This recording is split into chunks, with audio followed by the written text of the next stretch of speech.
Donc vous connaissez ce qui s'est passé juste avant d'être livré. Jésus-Christ a institué ce repas, ce mémorial. Donc je vous lis 1 Corinthiens 11, 24, 25. Et après avoir rendu grâce, Jésus le rompit, le pain, et dit « Ceci est mon corps qui est rompu pour vous. Faites ceci en mémoire », ce sera le mot ce matin, « en mémoire de moi ». Et de même, après avoir soupé, il prit la coupe et dit « Cette coupe est la nouvelle alliance à mon sang.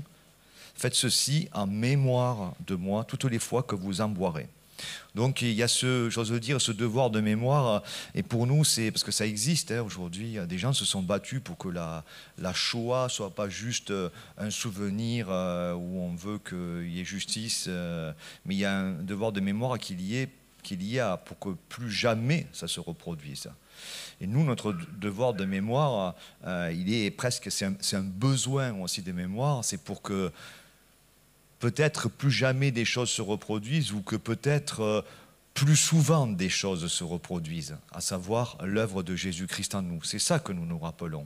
C'est pas juste « oh, le pauvre, il a souffert », vous voyez, parce que la Bible dit qu'il y a des gens qui ont souffert pour des belles causes. Il y en a tous les jours. Peut-être dans cette salle, il y a des gens qui souffrent pour leur mari, pour leur épouse, pour leur enfant, pour leurs parents, pour eux-mêmes, pour une cause qu'ils estiment peut-être juste ou injuste. Ils souffrent, mais voilà. Mais Christ a souffert de manière totalement délibérée et injuste pour moi qui suis un pécheur. Et donc, il y a ce devoir et ce besoin de mémoire. Et la mémoire, c'est quelque chose de très important. Vous savez tous comment on est fait. Moi, personnellement, je vous donne ce témoignage et je pense qu'on est beaucoup à penser comme ça. C'est que ma prière le matin, quand je me réveille, vous allez dire, oh là, il va dire quelque chose d'important. Ça, il faut que je l'attrape parce que c'est pour ça que lui et pas moi. Non, pas du tout. Mais en tout cas, il y a une chose que je demande à Dieu, parmi d'autres, mais une des premières choses que je demande, c'est de me rappeler de lui dans la journée. Parce que ma mémoire est un truc bizarre, c'est qu'elle est capable de m'imposer, de me rappeler des choses d'une manière obsessionnelle. Et quand il s'agit de Dieu, elle est capable de l'oublier. Donc je sais comment on est fait, je sais comment je suis fait, je sais que naturellement, je ne vais pas penser Dieu. Et j'ai des bonnes raisons en plus, parce que des fois, si je travaille, c'est pas évident toujours, et puis il y a des métiers, voilà, peut-être encore plus délicats que d'autres, mais quand bien même vous seriez chirurgien et vous opérez, c'est sûr que je pense que les croyants doivent prier quand il faut une intervention, mais en même temps, il faut qu'ils se consacrent aussi à l'intervention. Ils ne vont pas se dire, attends, le verset c'est quoi? Le verset c'est quoi? Hop, oh pardon monsieur, excusez-moi. Voilà. Mais vous voyez ce que je veux dire, voilà. Et je pense qu'en Éden, avant la chute, il n'y avait pas besoin de ça. Vous voyez, et je pense que la future vie que nous aurons après, il n'y aura pas besoin, parce qu'on ne sera pas obsédé par ce qui nous harcèle. Et c'est intéressant parce que déjà, parlons de la mémoire, et vous allez comprendre, parce que le mot mémoire, là, dans les versets que je vous ai lus, quand Jésus dit « Faites ceci en mémoire de moi », c'est le mot en grec « anamnésie ». Anamnésie, vous comprenez, amnésique, hein? C'est sûr que ça y ressemble un petit peu en tout cas. Et anamnésie, il n'y a pas amnésique, il y a anamnésie, mais ça parle de la mémoire, du souvenir, ça parle de retourner en arrière pour se rappeler quelque chose. Mais ce mot a donné aussi en français un mot qu'on connaît bien, l'amnésie. Hein, c'est une perte partielle ou totale, définitive ou temporaire de la mémoire des personnes, des fois frappées d'amnésie suite à un choc, une maladie. C'est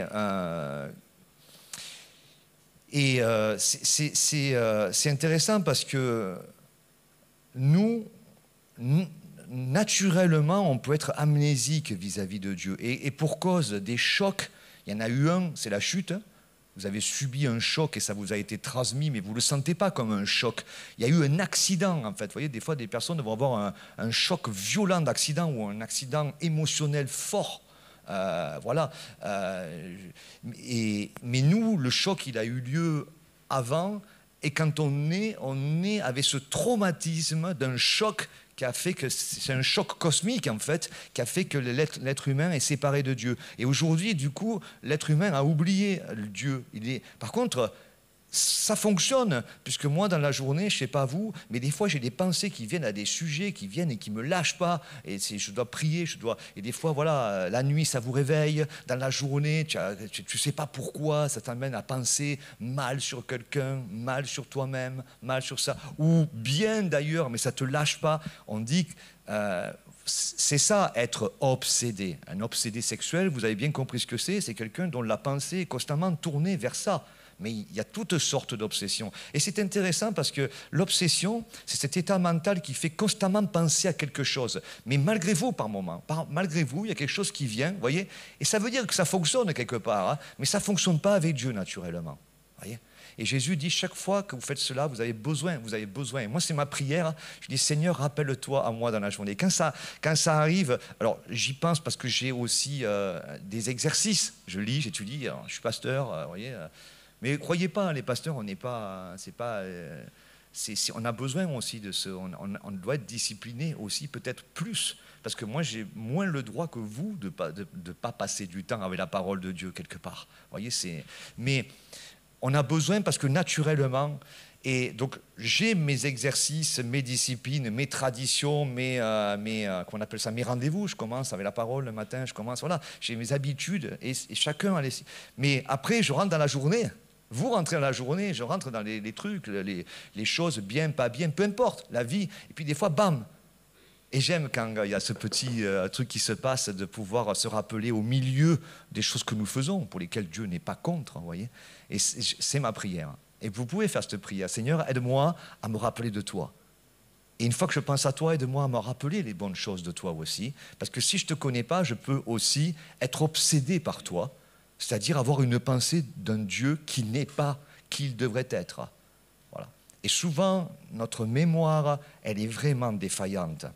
Et c'est intéressant parce que être obsédé par quelque chose, une pensée ou un domaine, comme je le disais, c'est un mot qui est arrivé au XVe siècle. L'État, il existait déjà, mais à des moments, on met des mots, et après, il y a des dictionnaires qui les fixent, et on dit, à cette époque-là, on a mis des définitions. Au XVe siècle, donc dans les années 1400 quand même, hein, c'est emprunté au latin obsessio, action d'assiéger. Je trouvais ça très intéressant.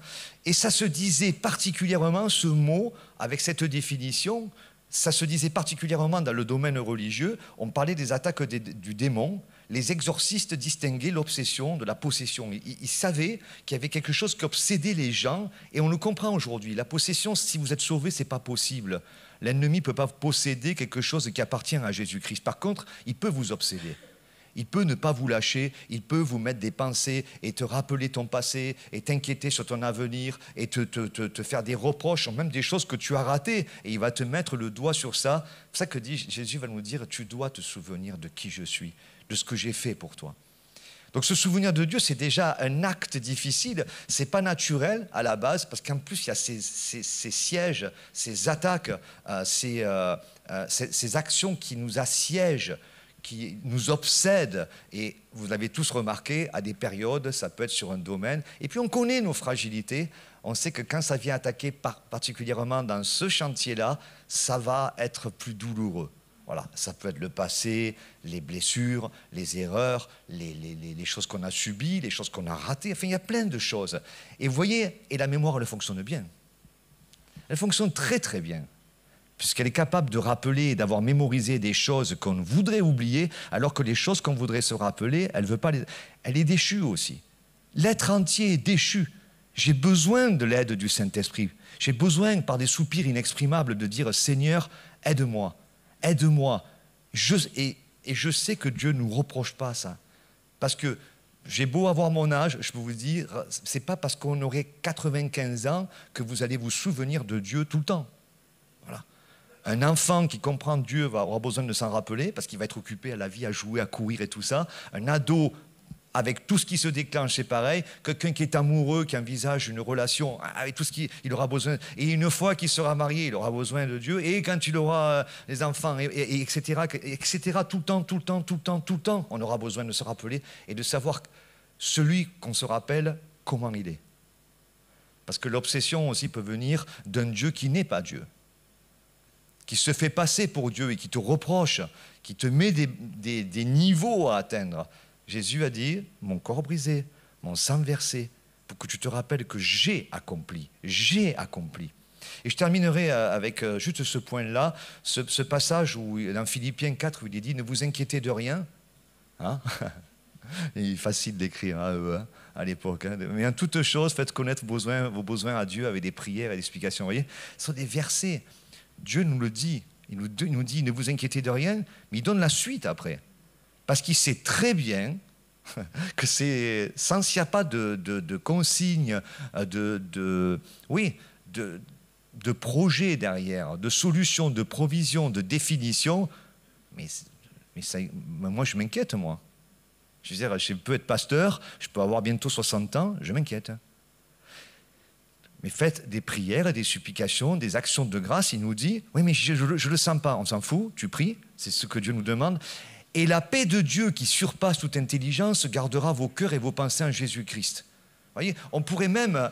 Peut-être que l'inquiétude va continuer d'exister, mais elle va prendre une autre forme parce qu'il y aura le souvenir de Dieu. Et Dieu va faire son travail parce que lui, il va se rappeler et dire « Je te promets quelque chose, vas-y, médite mes promesses, médite ce que je te promets, et ce que j'ai commencé, je le finirai. » Et derrière, le verset continue en Philippiens 4,8, je terminerai avec ce passage.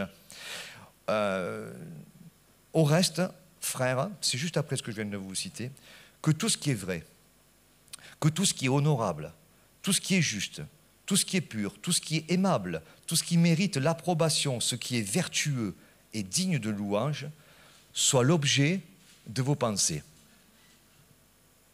Parce que les pensées avec la mémoire, ça cohabite. Hein.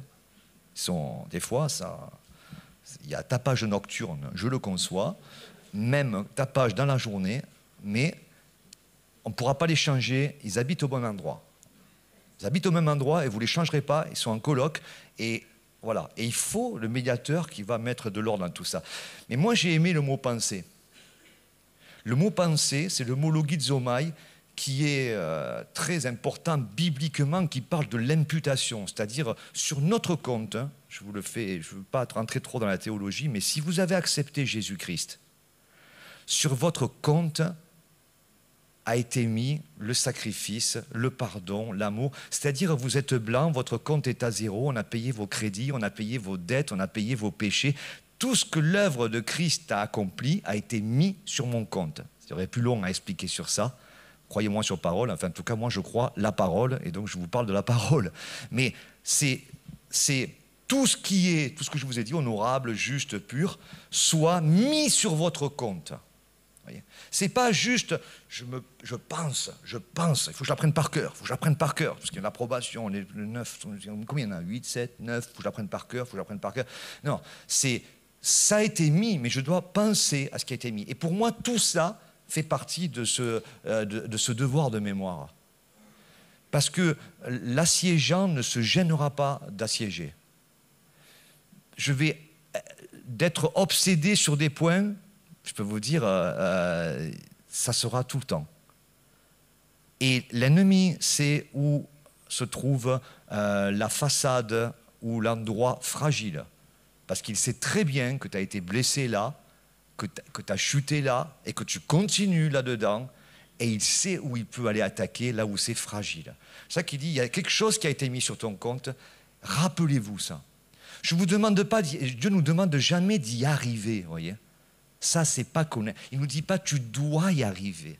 Il te dit, crois que j'y suis arrivé. Et c'est ça qu'on fait, alors qu'on va prendre les éléments. On se rappelle qu'il y est arrivé.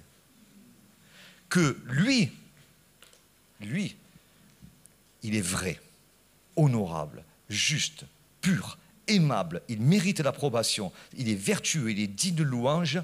Et ça, c'est l'objet, c'est juste, je fixe ça et je le crois. Je ne le sens pas, je m'en fiche. Si je ne le sens pas, je m'en fiche. Dieu le dit, je le crois. Et alors qu'on prend les éléments, on se rappelle que ça a été mis sur mon compte. Voyez ? Et peut-être cette façade est attaquée et il y a quelque chose qui m'obsède là. Mais moi, la stratégie, c'est que je ne dois pas aller là-bas et dire je vais me battre contre cette obsession. Et combien nous tombons là-dedans ? On veut colmater le mur, on veut des brèches, on veut donner toute notre force là. Jésus ne nous dit pas, combat ça. Il dit, toi, tout ce qui est vrai, honorable, pur, tout ça, ce soit l'objet de tes pensées. Rappelle-toi ce qui a été accompli, médite-le, et tu vas voir, le colocataire va commencer à se débrouiller tout seul. Tes pensées vont aller dans une direction. Elles auront une autre alimentation. Merci Seigneur pour ta parole et que soit béni ce matin dans notre écoute. Au nom de Jésus, Amen.